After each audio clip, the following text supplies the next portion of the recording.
Nous allons maintenant établir le devis carburant.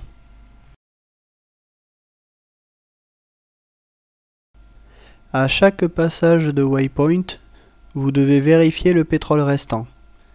Ceci afin de vérifier la consommation prévue, la faisabilité de la suite de la navigation, ainsi que l'absence de fuite.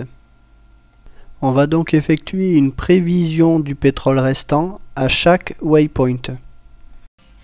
On va d'abord déterminer le pétrole que l'on devra avoir au waypoint 2, c'est-à-dire en tout début de navigation.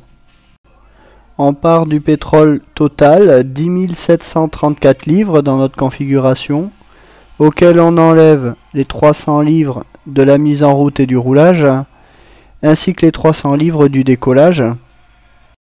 On va enlever 100 livres qui vont nous permettre de rejoindre le waypoint 2, et on devrait débuter la navigation au waypoint 2 avec environ 10 000 livres. On va à présent calculer la consommation pour chacune des branches de la navigation.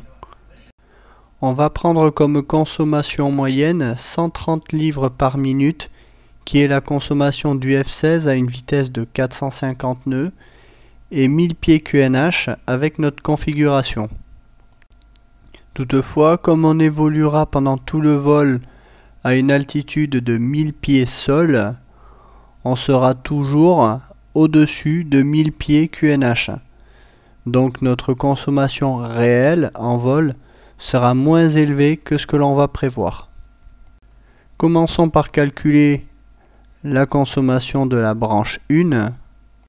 On multiplie la consommation par le temps de la branche, soit 130 multiplié par 10 minutes 30. Cela nous donne une consommation de 2000 livres sur la première branche.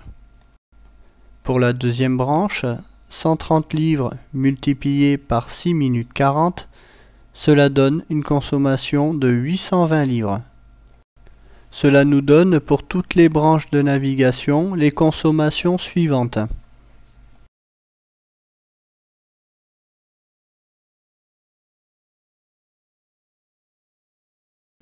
Maintenant qu'on connaît la consommation pour chacune des branches, on va calculer le pétrole restant à chaque waypoint.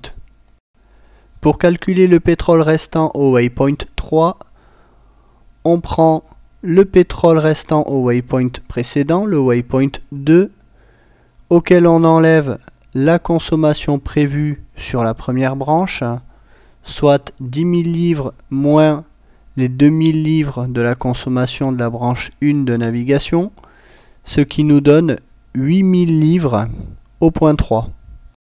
On devra donc passer le waypoint 3 avec au minimum 8000 livres.